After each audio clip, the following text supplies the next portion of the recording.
Morning, everyone. Morning. So the thing that I couldn't find last night, I found it. So I do want to read it. It's very short. Wait. I just want to acknowledge Bob's how do you say that? Anyway, my pronunciation's not right. His explanation of the cosmic universe, I so appreciate when that came through. Thank you so much.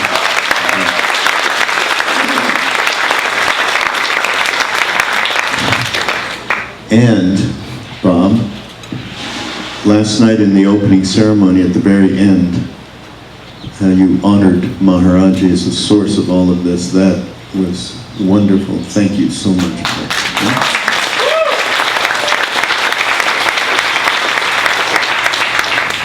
So this is the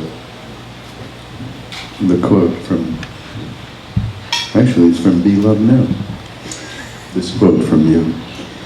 Being with Maharaji not only expanded my conceptual horizon, he certainly blew my mind.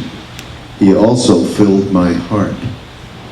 At the same time, there was no clinging in him. That quality of detachment and emptiness was combined with such intense love, an oceanic love that pervaded every being around him. He said that attachment grows both ways, but he also said, saints and birds don't collect. Saints give away what they have. And Maharaji often quoted favorite lines from Kabir's poems like, I am passing through the marketplace, but I am not a purchaser. How great is that? But really the essence of emptiness, non-clinging, and love was that we were astounded when we met Maharaji. Of actually meeting someone who's living in that space was extraordinary. And really that's the genesis of what we're doing here, and this with this particular theme at this retreat. But I had a conversation with a friend earlier today, and we ended up talking about trust, which is a favorite subject of mine. And although some of you, half of you haven't heard this probably, but some of you who've been here more often may have. I met Ram Dass in 1969-70 in the winter, and as I was working at a radio station, they wanted me to promote his talk at McGill University, and I didn't know who he was, and I asked them to send over a tape so I could hear a previous lecture, and they did. And of course every word was like, everyone here? Oh my God, this is what I've been waiting to hear for so long. But then I said, I got to meet him, so they gave me an address. He was staying at somebody's house in Montreal, where I'm from. And he opened the door to let me in. There was nobody else there. And he was the most present it was the most presence in a being that I had ever experienced. Total attention. Maybe my mother when I was a baby might have been that. But this was engendered in me this tremendous trust, which was such a relief. And it's interesting. So he was just presence, you know, we were just looking in each other's eyes. A couple of days ago, I was at Ram Dass's house, and I just went upstairs to just say, you know, something about what we needed to do that day, or what were we going to do. And he was shaving, and as soon as I walked in the room, in the bathroom, he just put the razor down and stopped everything exactly the same way as that very first time. It was like an arc. that it happened from then to this moment the other day of just being present, which is such an extraordinary reminder that we all can do this. We can just be completely present with each other. And again, that trust was such a huge part of it. I didn't really totally realize it till I got to India and sat in front of Maharaji the first time, which was with Rameshwar Das and Krishna Das and a couple other people. And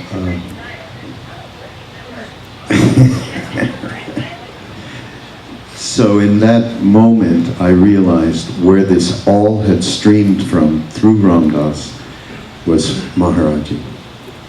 And so that trust just broadened it in a way that was so spacious, and it was the definition of this emptiness love thing that we're talking about. And everybody, all of us that are here now, you couldn't be here without that trust. If it was Ram Das or hearing Krishna Das or reading a book or whatever, you could not be here without that trust. So it's a good thing to remember through the vicissitudes of life. Just going back to that trust is so important. So I just wanted to say that. You know? Trust. I asked Ram Das, what did you trust one of these retreats? He said, I trusted the mushrooms.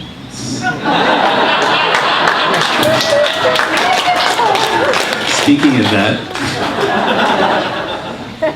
one of the first things that Ram Dass said about his first psilocybin experience was the feeling of being home.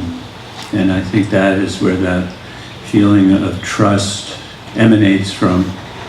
And when I got to Kenshi, I felt that same thing. It was like I had this experience when I used to get out of school and I'd go to visit my grandparents. I would, at this certain point in the trip, I would feel like I was just this deep feeling of coming home.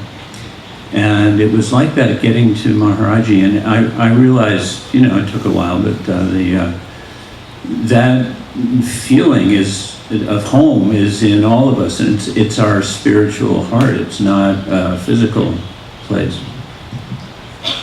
So I think that trust is very much about finding it in ourselves, not in, you know, the relationships that we have. The human relationships are all fraught with personalities, and Ram Dass, you've said that people have trouble with the guru idea in this culture a lot because there's this feeling that you're surrendering to someone else and giving up your power.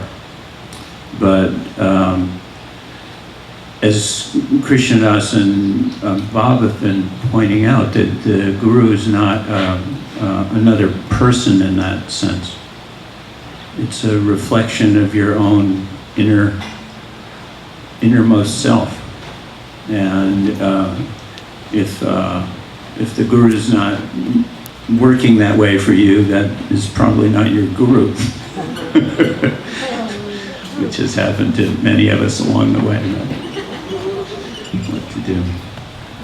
So Ramesh and Ram Dass put together a book called Be Loved Now, which is available. And Ramesh and I thought that we're talking about emptiness and love at this retreat, that certainly we should reflect on this book. So you've got a couple of passages, let's do that. Okay.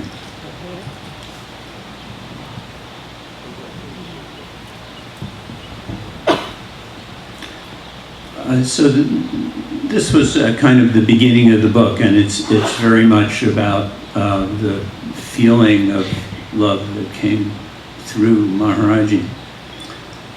Imagine feeling more love from someone than you have ever known. You're being loved even more than your mother loved you when you were an infant, more than you were ever loved by your father or by your child, by your most intimate lover, anyone. This lover doesn't want anything from you. isn't looking for personal gratification and only wants your complete fulfillment. You are loved just for being who you are, just for existing. You don't have to do anything to earn it.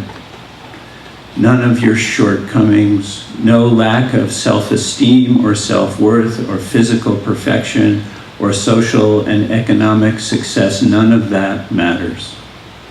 No one can take this love away from you, and it will always be here.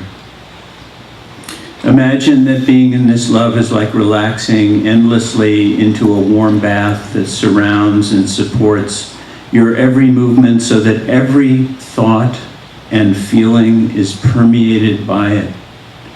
You feel like you are dissolving into love. This love is actually part of you. It's always flowing through you.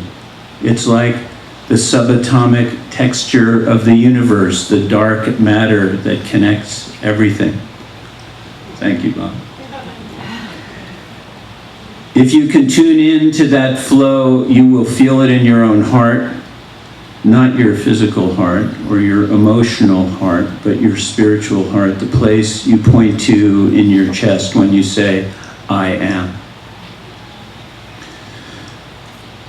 This is your deeper heart, the intuitive heart. It's the place where the higher mind, where pure awareness and the subtler emotions and your soul identity all come together and you connect to the universe.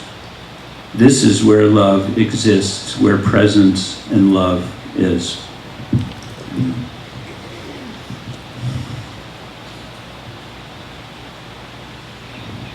You know what might be a little bit of a different thing that we can do? You guys back there, if you can pull a remote mic, if somebody has either a comment or a question about this, please do raise your hand, because it'd be nice to be a little bit more interactive, or if you want to ask Ramdas something around what Ramesh just read,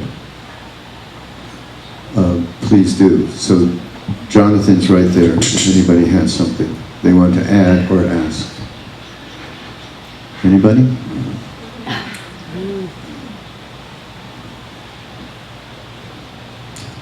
Right here, John.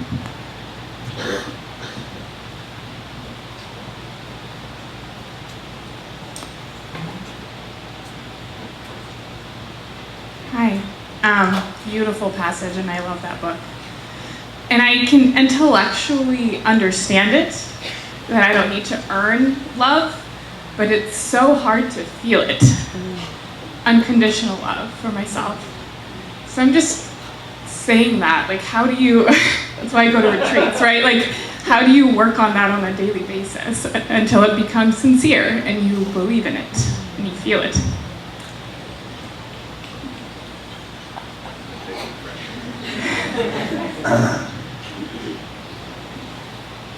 Unconditional love is love for you, complete you,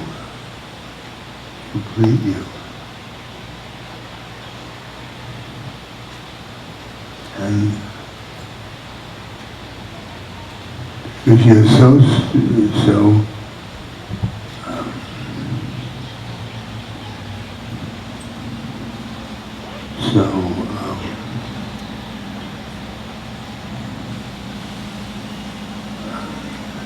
used to conditional love, where I'm loved, but so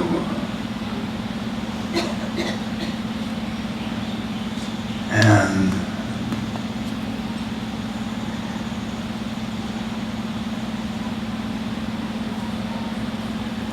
the conditional love,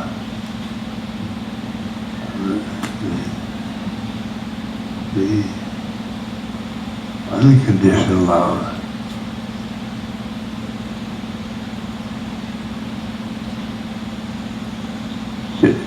just hits you.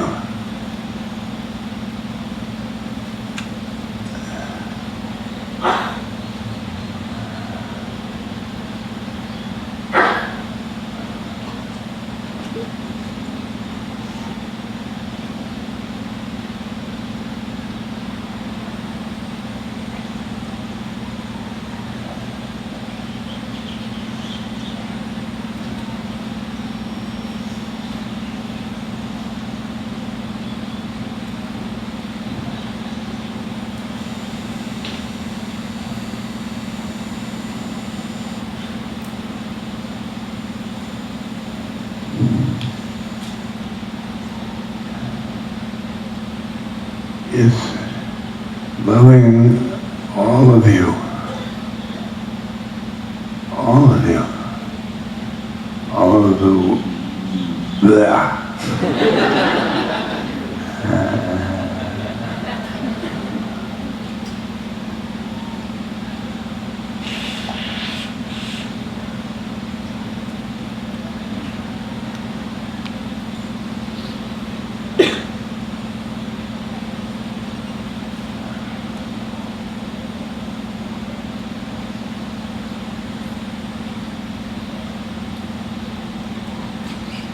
When Maharaji told you to love everyone, Ramdas, and you were in a state of some disturbance and angry at other people at the time. What became clear from that teaching was that the hardest part of loving everyone was loving yourself to start with. That's, well, something about begins at home, but that part about loving yourself, and which is self-acceptance for starters, and finding that place in yourself that is love. That's our constant exploration or burden or working out that we all do all the time. But you can't really love other people unless you do that. So maybe we have to think, of course, practice is there. Maharaji said to somebody once, I've given them, meaning us Westerners, everything. Now I leave the mind to them. Thank you. So that's very much there. And in our tradition, one of the, well, you're experiencing it here with Krishnadas every night, you will be, is opening up through the name. That is the foundation of practice for us. So certainly practices need to be done to connect with that place that's not the conditional love that we were, as Ramdas said, habituated to. So, and by the way, the little story when Maharaji said love everyone and tell the truth came out of an experience that Ramdas was not happy with us at one time in India because we were awful. We would do anything just to grab at Maharaji, and Ramdas didn't need that and was not at all involved in that way, and watched us do all this great, we used to call it the grace race. Yeah. We'd elbow each other out, talk about, selfishness. One day, he had had enough, and we came down to Kenchi, and we were being fed, and one of the Westerners came to give Ramdas a plate of food. He took that plate and threw it in his face. Okay? In India, there's nothing worse, never mind. This is the food blessed by the Guru, that is the special and the prasad. Anywhere, if he did that, they would never mind. It would be a terrible, terrible thing to do. So then Maharaji called us up to say, what's wrong with him? And Rameshwar Das, although you don't remember, you did say, he feels like we are very adharmic in our day-to-day actions. And Maharaji... Not untrue. So he actually said, you don't know who he is. None of you would have gotten here without him, is what he said. Then he sent us away, and Ramdas then went up to sit with him, and he said, you're angry? Yes. And the resulting thing was, Ramdas, love everyone and tell the truth. And I'm going to help you. And he called for some milk to be brought to Ramdas. Warm milk in India is, it just solves everything. And he gave it to him. And the lesson was, you have to drink it. You get the grace, as Krishnadas tells the story of cupping your hands when it's raining. The grace is there. You need to do that one action. And so out of that has come these years and decades of Ramdas talking about love everyone and tell the truth, which is probably the most difficult thing that we could ever do. So, yeah. You remember that?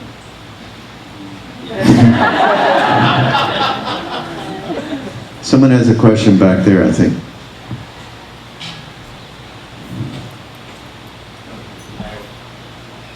Can you hear me? Yeah. Hello, thank you. Hi, Ramdas. Can you hear me? There we go. I just wanted, this is my first time at the retreat, and I just wanted to first say thank you.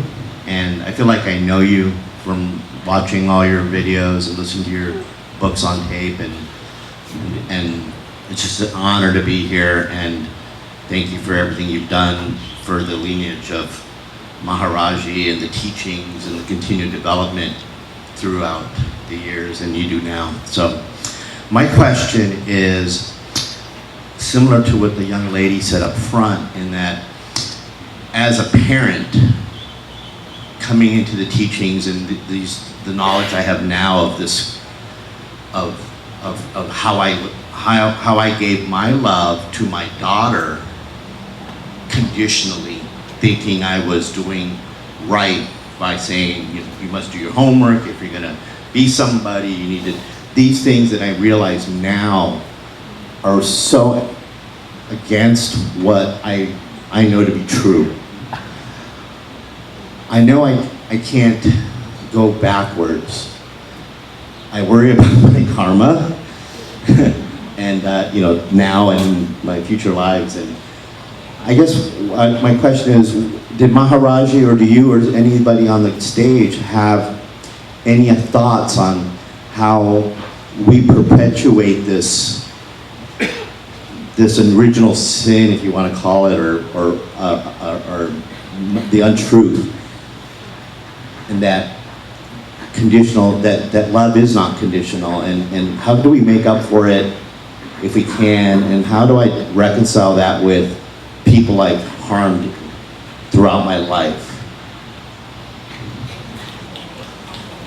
How do we deal with the habitual pattern of conditional love that we have known all our lives, and how do we deal with any wrongs that we have done in the past to close ones, near ones, far ones?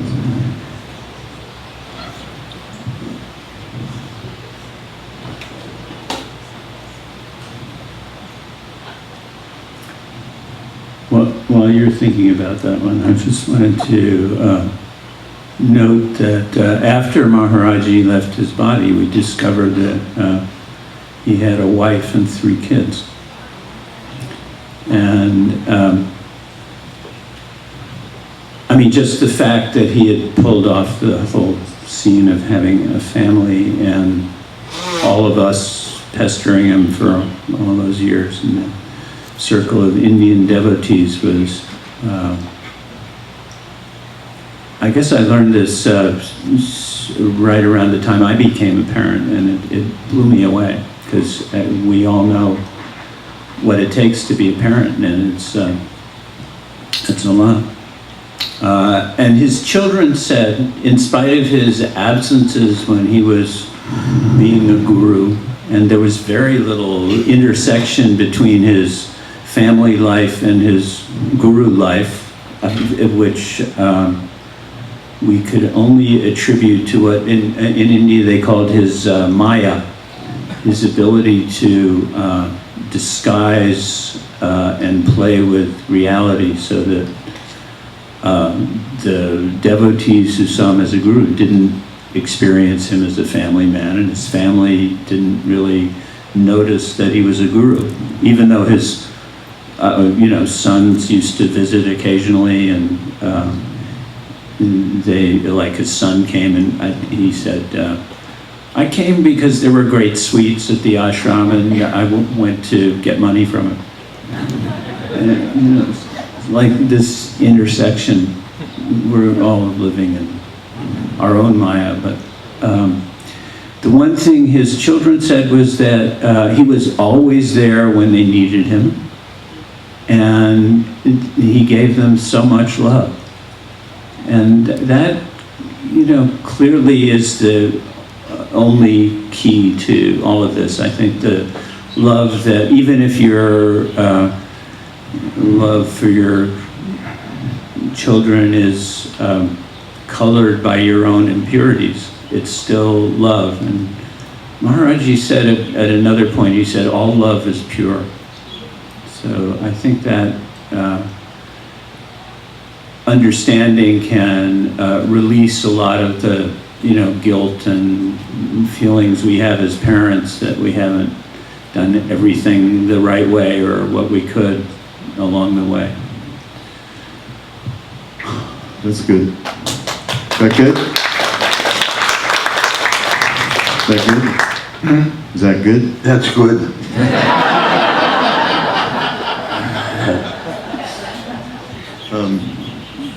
Can I read something? It's another quote from a famous saint that we know. I can't help it, okay? I can't help it. To lose yourself in love is to find yourself in love, to be immersed completely in that love, to dissolve your separateness. There's nobody left busy loving or not loving. Love is our true nature. It's who we are. Real love is that unconditional love that doesn't come and it doesn't go. It's always who we are, but we are captured by our thoughts, emotion, and all the information that our senses take in. Things we remember, things we fantasize about. We're busy. We don't see, for instance, what's looking out of our eyes, ever. We only see the stuff that we see. But we don't see the seeing. We don't see the one that is seeing, and it is seeing love everywhere. Well, we see the objects because we're attached to our bodies and identified with our minds and emotions, our thoughts. So that's what we see. So Krishnadas said that.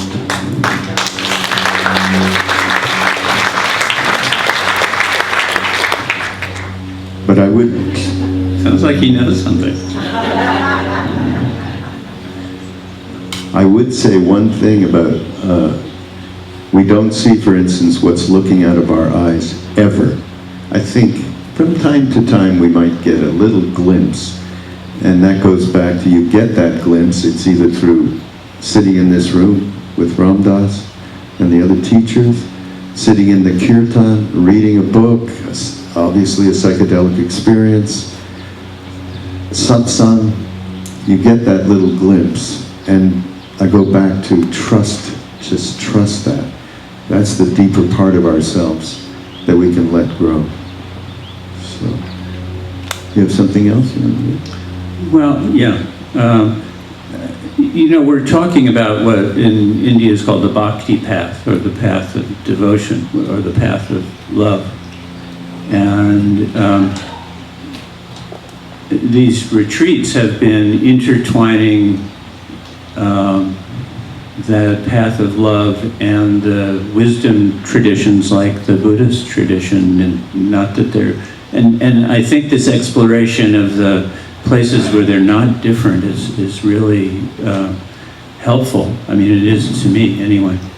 I wanted to read a short piece from a saint in India named Gyaneshwar, who there's some stories about him in the back of Be Love Now, but his family were all enlightened beings. His brother was his guru, and his sister was a great saint, and he took samadhi at the age of 19, what they called jiva samadhi in India, where he didn't leave his body.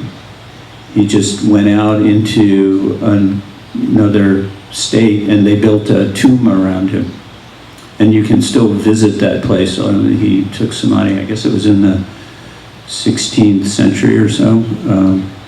Not sure the date, but and they built this temple over where he took samadhi, and there's a Shiva lingam over where he's still sitting, I guess. And it's like touching your head to an electrode. It's a lot of juice. And there was a You were story. there? What? You Yeah, went? yeah, we went there. And there was a story that another saint had a vision of him, and I think his name was Eknath. The vision, Janeshwar came to him and said, could you open the tomb? There's a root growing into my neck. So he had to do that surreptitiously at night, so as not to, get in trouble for it, because it's like grave robbing or something, I don't know. And so he opens the tomb, gets the root out of his neck, and finds this book sitting there. And it's Gyaneshwar's commentary on the Gita, which is this amazing poetic commentary on the Bhagavad Gita in Marathi, which is one of the indigenous languages. And the copy I have was published by UNESCO. It's like this incredible classic piece. So this is from some short poems of his called the Amrita Nubhav. Amrita is nectar. So, and it's about the state of when devotion and non-duality come together. The union of Shiva and Shakti. Thus have I paid my homage to the God and Goddess who are the limitless primal parents of the universe. On the charming spot, the lover himself, out of overflowing love, becomes the beloved, who is made up of the same flesh and eats the same food. Out of deep longing, they swallow each other and again emit each other because they like to be two. They're neither completely identical nor completely different. What we do not know their real nature. We do not know their real nature. How strong is their desire to enjoy themselves, they become one through it and never allow their unity to be disturbed even in jest. They are so afraid of their separation that although they have given birth to the child in the form of the universe, their duality is not disturbed. Even though they perceive the animate and the inanimate nature emanating from them, they do not allow any third object to touch them. They are seated on the same ground, existence, and they wear the same ornament of light, knowledge. From time immemorial, they dwell happily in union. The difference itself that tried to discover duality for enjoying it was abashed to see their intimacy merged itself in their sweet union. It is through God that the other is goddess, and without her, the Lord is nowhere. As a matter of fact, their existence is due to each other. How sweet their union, the great world is too small for them to live in, while they live happily even in the smallest particle.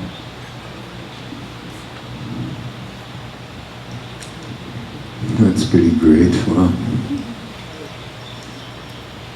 So, certainly part of when we're talking about love and emptiness, as I started off with that quote from Ram Dass, devotion. So when Ram Dass came first back from India, he thought, okay, there's a few things I can't talk about. Guru, devotion, surrender. Those are top three. But you ended up talking about them, right? and particularly Guru, who he was not supposed to talk about Maharaji, and never mentioned his name, but talked about him all the time. How is that, I have a question.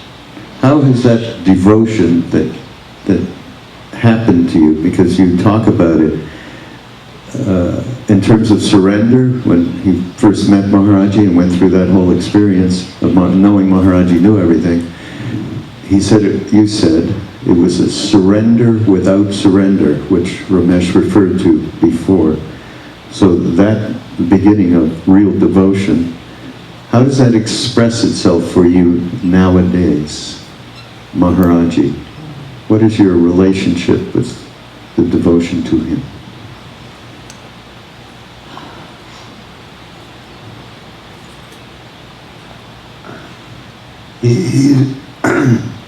He's a soul.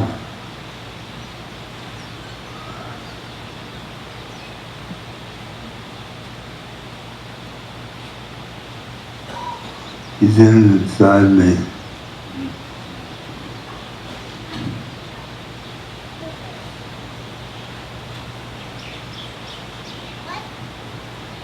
When I came back to India, came back from India, I wanted to tell everybody about Maharaji, because it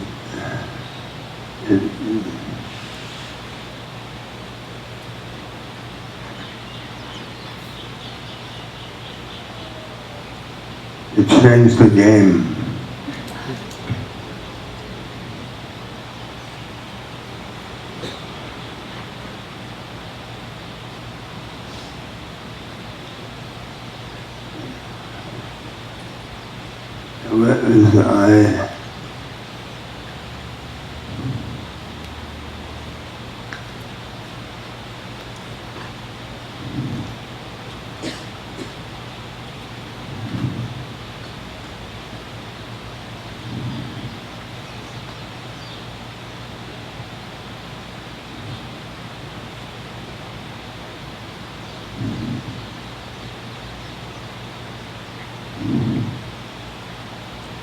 It was so difficult for me to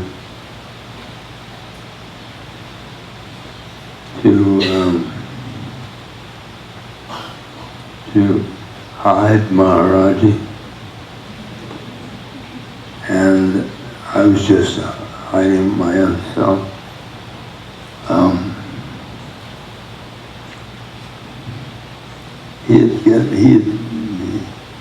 He had instructed you remember, you're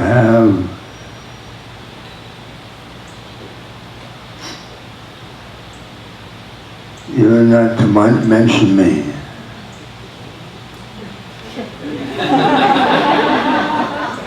And people in India who talked to him, talked about him or wrote articles about him, were sometimes, the expression was they were transferred. Heavily threatened. You're transferred. I mean, you say it was difficult for you not to talk about him. That's like a wild understatement. That's all you did. And you just let that go. This is why we're here in this moment. Well, that's the thing. I can't look at these souls and not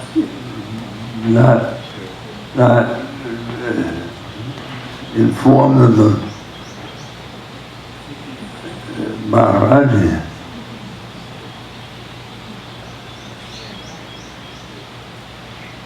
So it's you.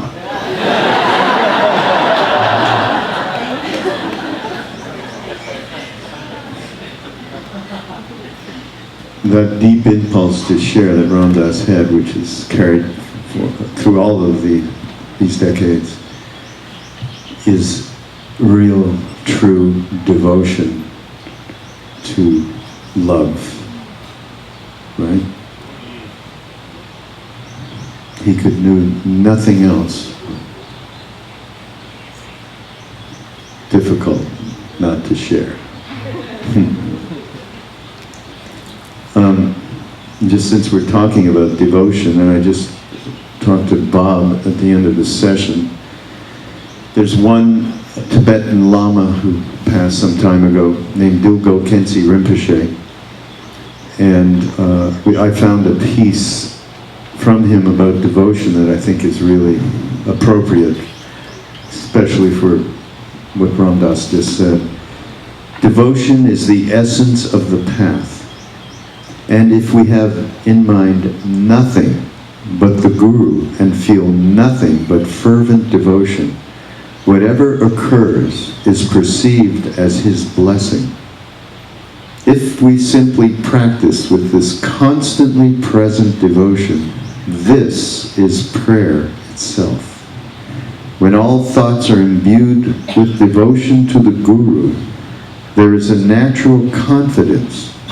This will take care of whatever may happen. All forms are the Guru, all sounds are prayer, and all gross and subtle thoughts arise as devotion. Everything is spontaneously liberated in the absolute nature, like knots untied in the sky.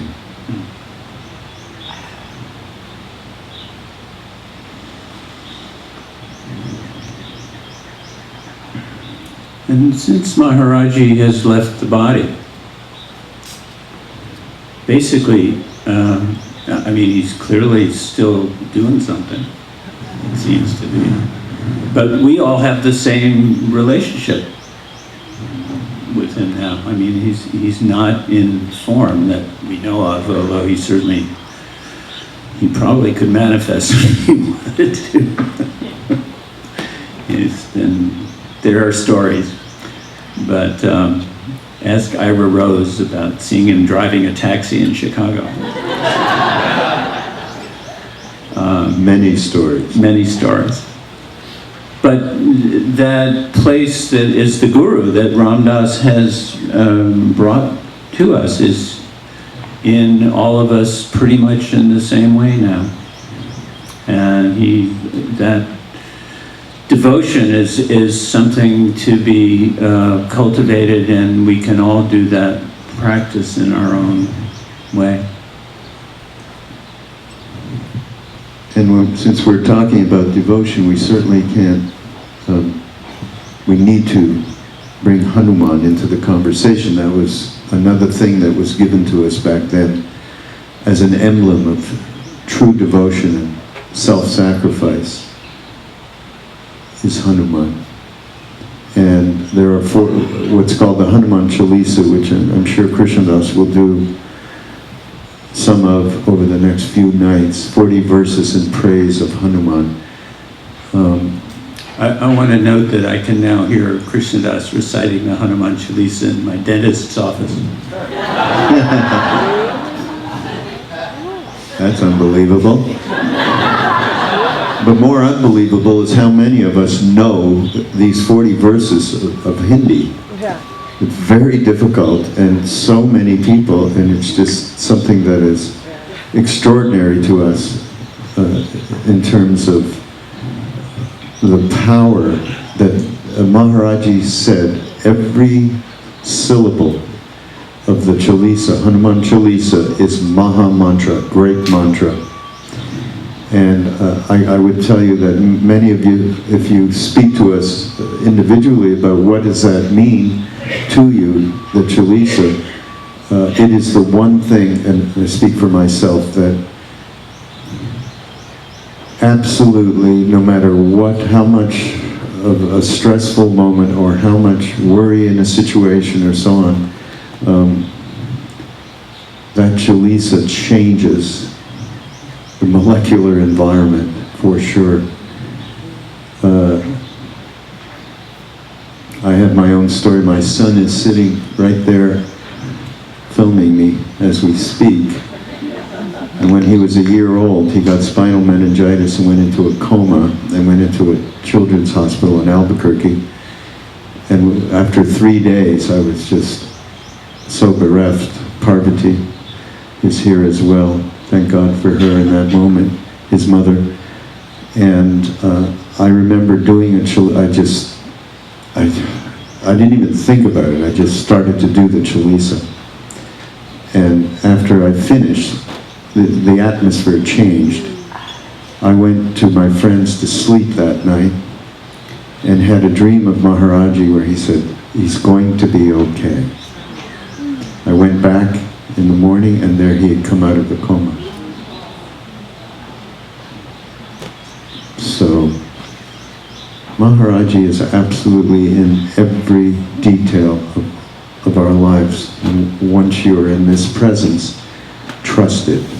I guess that's all I can say. But the Chalisa, and Krishnadas will talk about it and sing it, is a wonderful, wonderful practice that takes you completely out of your mind. So, Yeah. Besides the Chalisa, we've got to concentrate on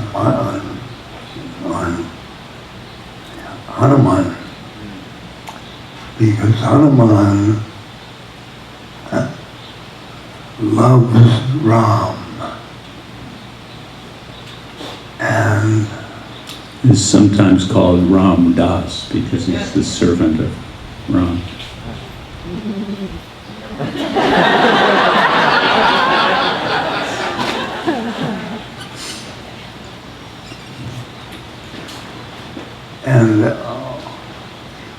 all he does is love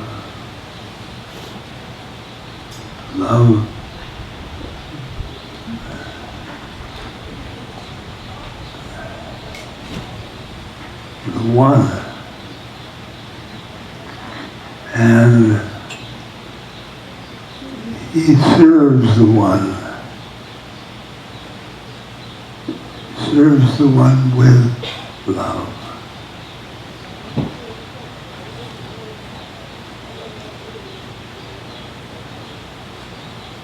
I serve Maharaji.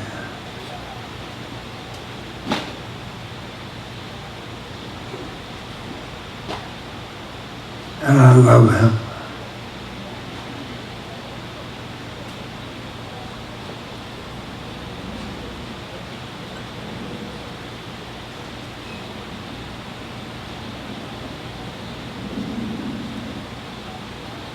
You all came here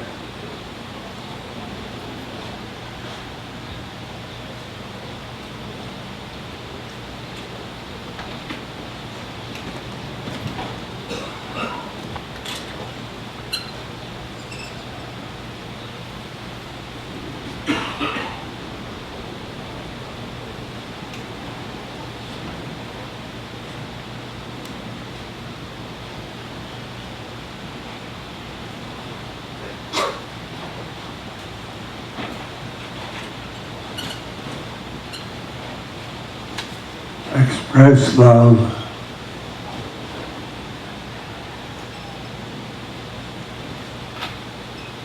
and devotion.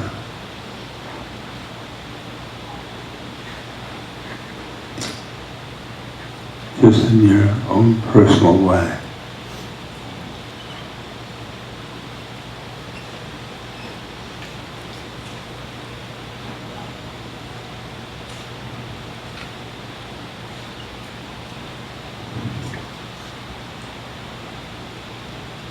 And you help the world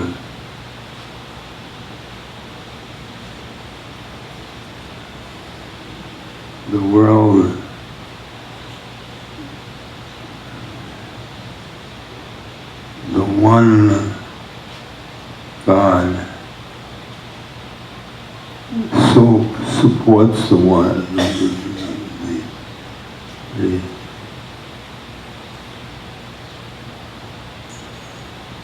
the universe.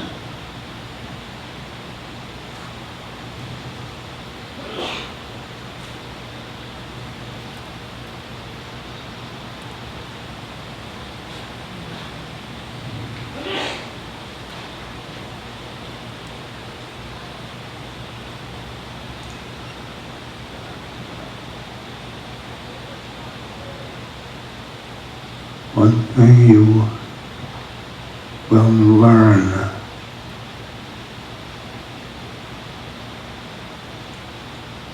the one.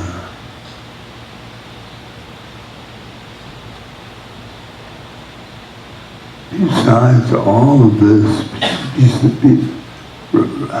not besides, all of this attempt and us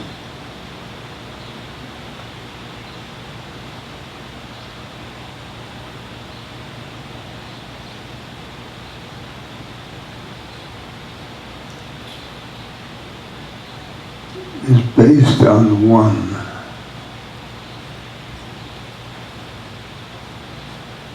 The one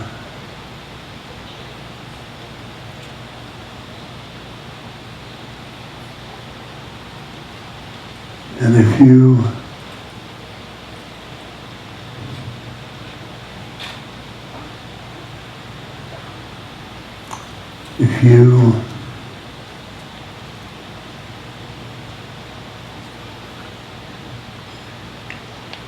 identify with the one,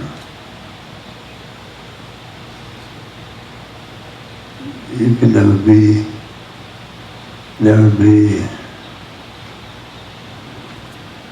lonesome.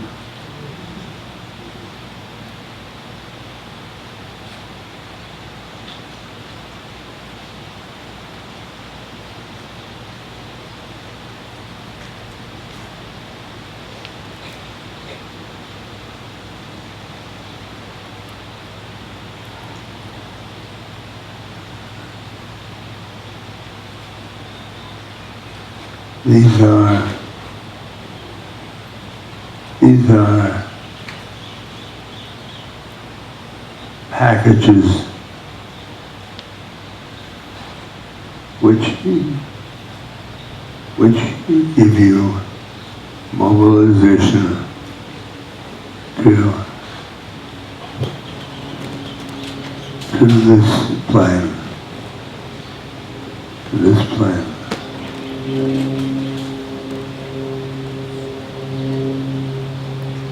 So,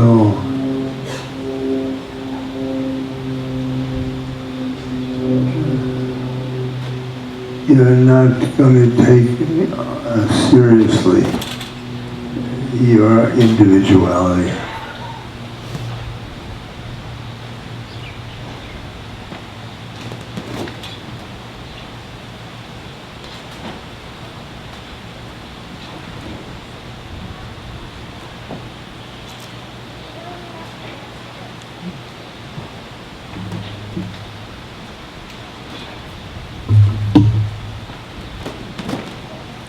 There's a wonderful quote from the Ramayana about when Ram asks Hanuman, who's done these incredible deeds in the saga of the Ramayana, he says, "Monkey, who are you?"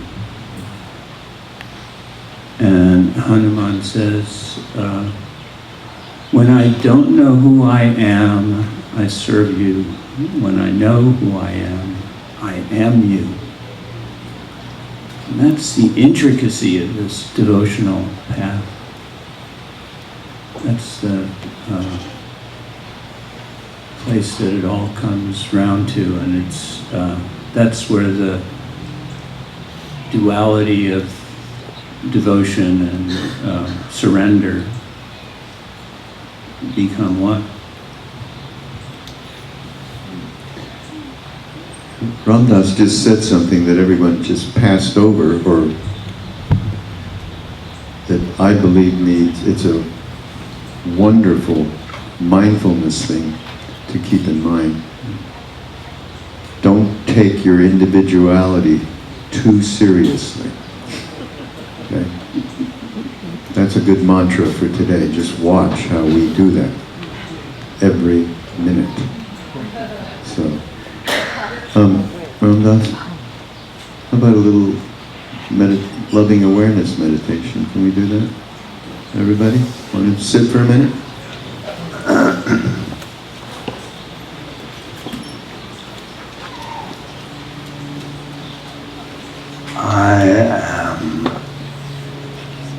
loving awareness. I am loving awareness. I am loving awareness. I am loving awareness. I am loving awareness.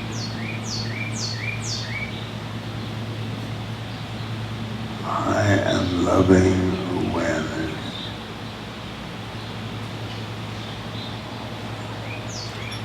I am loving awareness.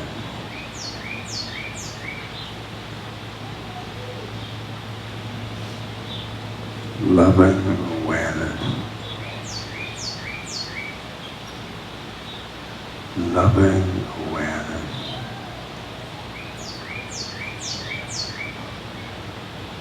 Loving awareness.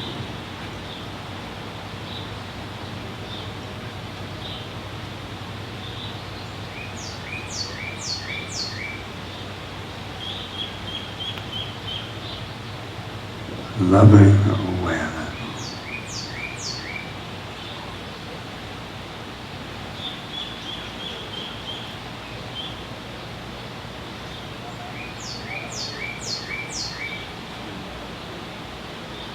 Loving awareness is the soul.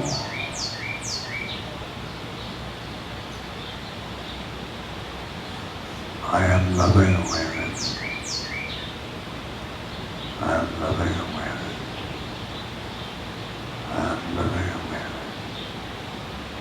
I am loving awareness.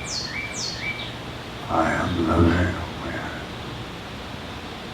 I am loving awareness. I am loving awareness. I am loving awareness.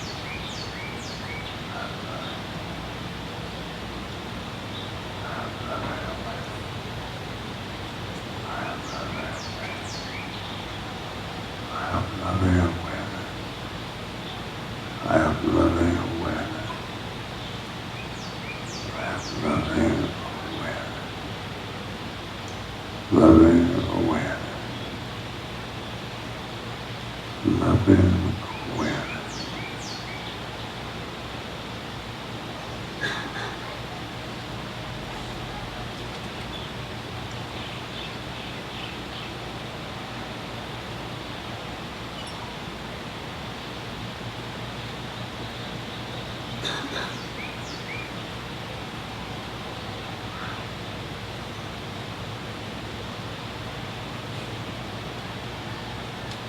Loving awareness is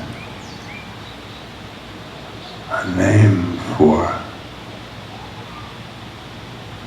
the soul.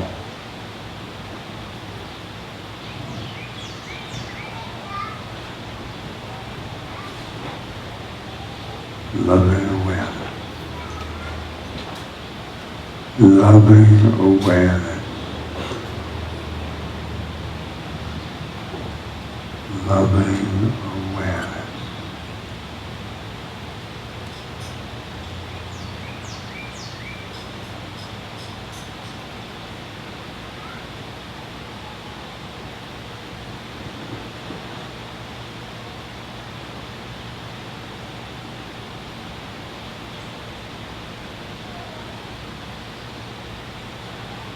That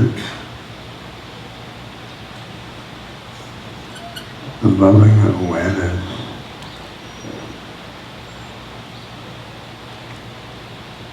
is the soul.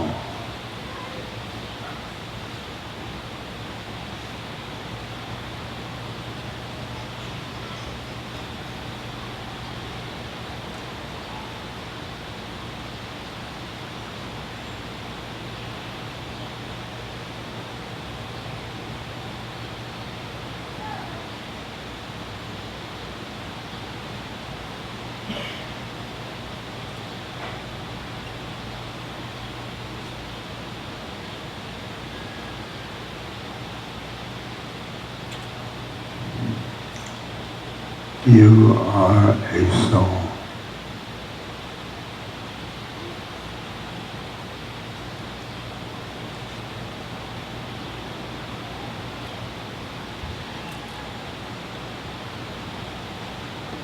soul has experienced many, many incarnations.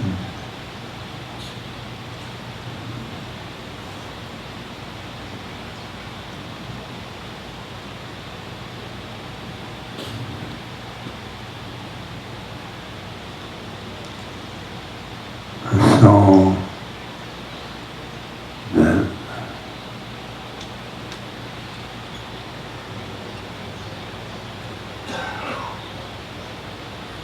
fears no death.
Thank you, Ramdas.